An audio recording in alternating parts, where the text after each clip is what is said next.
हूं शुभम त्रिपाठी और आप देख रहे हैं सुदर्शन न्यूज। रुक करते हैं खबरों की ओर।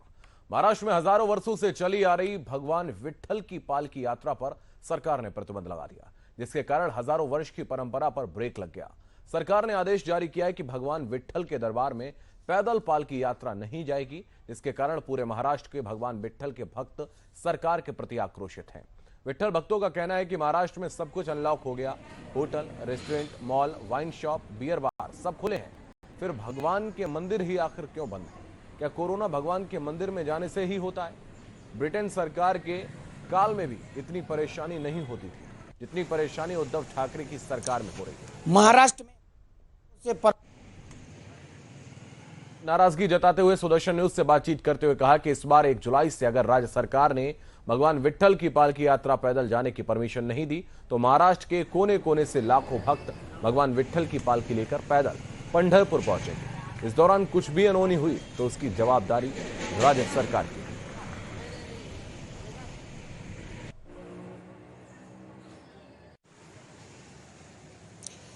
महाराष्ट्र में हजारों वर्षों से परंपरा चली आ रही है। आषाढ़ी एकादशी के दिन महाराष्ट्र के आराध्य देव भगवान विट्ठल के पंढरपुर मंदिर में पालकी यात्रा पहुंचती है और वो यात्रा लगभग 1 जुलाई से शुरू होती है और 17 जुलाई तक भगवान विट्ठल के दरबार में पालकी यात्रा पहुंचती है। लेकिन पिछले 2 वर्षों से कोरोना के चलते ये संभव नहीं हो पा रहा है। कहीं न कहीं सरकार की तरफ से प्रतिबंध लगाया जा रहा है। इस वर्ष भी सरकार की तरफ से कहा जा रहा है कि पालकी यात्रा पैदल नहीं जा सकती है। हालांकि अगर बात करें तो महाराष्ट्र सरकार ने सभी जो है चीज़ें को अनलॉक कर दिया है, चाहे बियर बार, वाइन शॉप, बाजारों में भारी भीड़ दिखाई दे रही है, लेकिन भगवान के मंदिर में भक्त जाए ये सरकार को मंजूर नहीं है। इसी को लेकर आप देख सकते हैं कि संभाजी नगर में इसका चिंतन किया जा रहा है कि आखिर भगवान विट्ठल के दरबार में क्यों नहीं जा सकते जब बाजारों में भीड़ हो सकती। तो गुरुजी आपसे सुनना चाहूंगा, क्या कहेंगे सरकार के इस फैसले पर?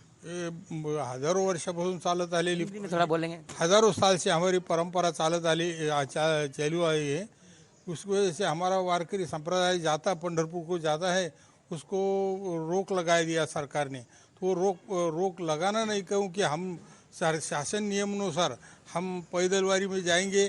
RT-PCR हमारा कर लो, सब कर लो। 50 लोगों को क्या परवानगी देने को क्या वर्कर ने उनको कि इसलिए हम आपको निवेदन करते हैं कि हमें वारकरी को शासन ने हमको परवानगी देने को ना हो। क्या प्रशासन की तरफ से क्या प्रतिबंध लगाए गए सरकार की तरफ? रामकृष्ण हरी धर्माचे पालन करणे, पाखंड खंडन हेचे आम्हा काम, ब्रिज वाढवाय नाम।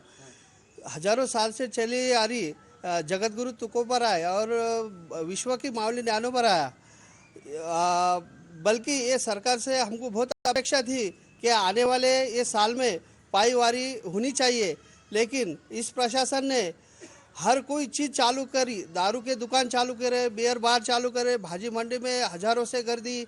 अभी 2 दिन पहले पुणे में एक पक्ष का उद्घाटन हुआ, वहाँ 10,000 के ऊपर पब्लिक थी। वहाँ पे किसी ने कोई रोक नहीं लगाया। और वारकरी संप्रदाय कुछ करने का चाहे तो डायरेक्ट मंदिर बंद करने का ये शासन बताती है।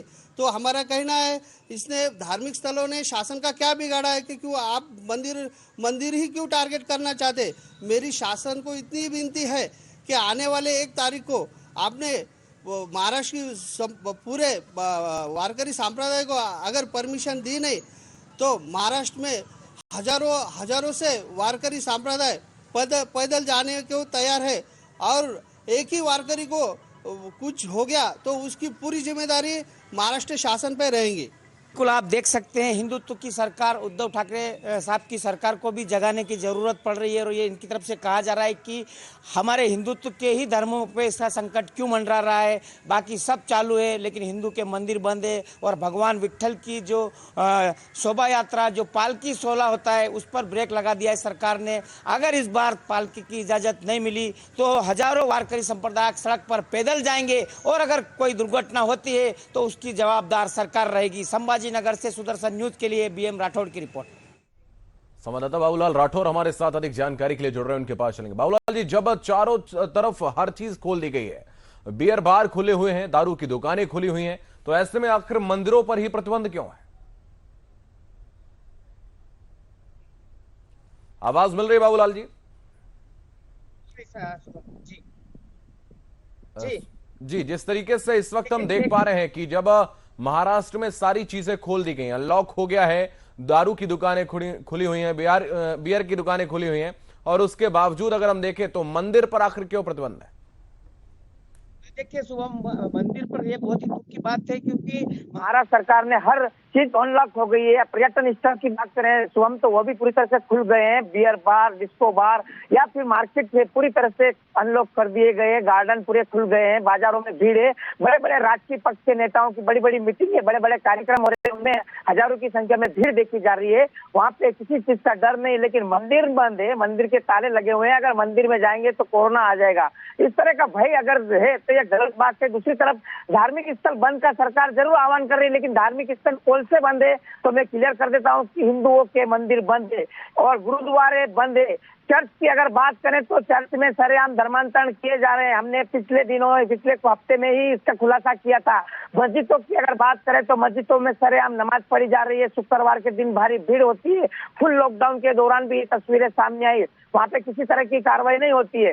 मंदिर के ताले नहीं खुल सकते, मंदिर के अंदर एक पुजारी जाके पूजा नहीं कर सकता, ये दुर्भाग्य है। इसी को लेकर आज ये चिंता जताई जा रही। साथ ही साथ महाराष्ट्र का सबसे बड़ा जो भगवान विट्ठल का पालकी सोला होता है, वो 1 जनवरी अगर बात करें तो 1 जनवरी से पूरे महाराष्ट्र के छोटे से गांव से लेके बड़े शहर से कोने कोने से बड़ी संख्या में विट्ठल भक्त पैदल जो है वो पालकी लेके जाते हैं, ढोल बजाते हैं, नाचते हैं, नृत्य करते हैं। बड़ी सुंदर तरीके से 15 दिन तक पैदल चलते हैं और 17 जुलाई तक वो भगवान विट्ठल के मंदिर में पहुंचते हैं। उस पर भी ब्रेक पिछले लॉकडाउन में लगा दिया था।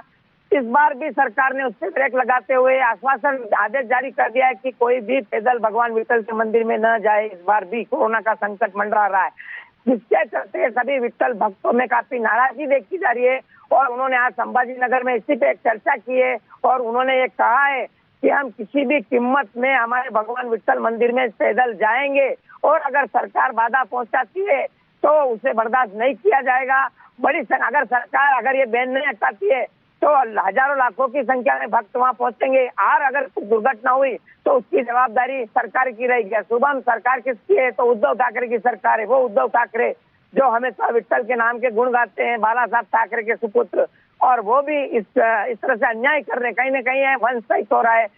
कानून है धार्मिक स्थल बंद करना, तो आप सबको क्यों बंद? खाली नाम है कि सब धार्मिक स्थल बंद है, लेकिन धार्मिक स्थल बंद कहाँ है? सब खुले, सिर्फ मंदिर बंद दिखाई दे रहे। शुभम, बिल्कुल सीधे तौर पर सवाल उठ रहे हैं इस वक्त उद्धव ठाकरे की सरकार पर, क्योंकि हिंदुत्व का चोला उड़ते नजर आते हैं उद्धव ठाकरे, लेकिन सीधे तौर पर अगर लॉकडाउन से कोई प्रभावित नजर आ रहा है तो वो हिंदू ही नजर आ रहे हैं।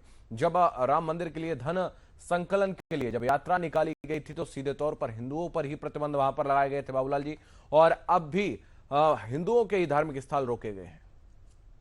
बिल्कुल बिल्कुल, हिंदुओं के ही धार्मिक स्थल बंद है और अभी भी जिला प्रशासन ने भी आदेश जारी किया कि धार्मिक स्थल अभी पूरी तरह बंद रहेगा, कोई भी धार्मिक स्थल नहीं खुलेगा। तो कहीं ना कहीं ये समझ से परे कि भाई आपने धार्मिक स्थल बंद है तो बाजारों में इतनी भीड़ है, मार्केट पूरे खुले हुए हैं, वहाँ आपको किसी तरह की चिंता नहीं, किसी तरह का डर नहीं। सिर्फ भगवान के मंदिर में अरे लोग तो प्रार्थना करते हैं भगवान से जाके, जो भगवान उनका संकट दूर करते हैं, जो भगवान पे आस्था जताते हैं, आप उन्हीं को ही बंद कर दिए। तो कहीं ना कहीं ये सोचने वाली बात है कि आखिर इसके पीछे सरकार की मंशा क्या है? क्या सरकार इस तरह के धार्मिक स्थलों को टारगेट करके आखिर क्या चाहती है, ये तो सरकार को ही पता है। लेकिन फिलहाल जो सब हो रहा है ये कहीं ना कहीं बहुत चिंता का विषय है। अगर आपको सिर्फ मंदिर ही क्यों दिखाई दे रहे धार्मिक स्थल में, आपको सब धार्मिक स्थल को क्यों नहीं ले रहे? हमने कितना बड़ा खुलासा किया था शुभम, चर्च के अंदर इतनी बड़ी संख्या में लोगों को बुला के। बिल्कुल, बहुत धन्यवाद बाबूलाल जी आपका हमारे साथ जुड़ने के लिए, तमाम जानकारी के लिए बहुत धन्यवाद। वक्त एक छोटे से ब्रेक का है, फौरन लौटेंगे।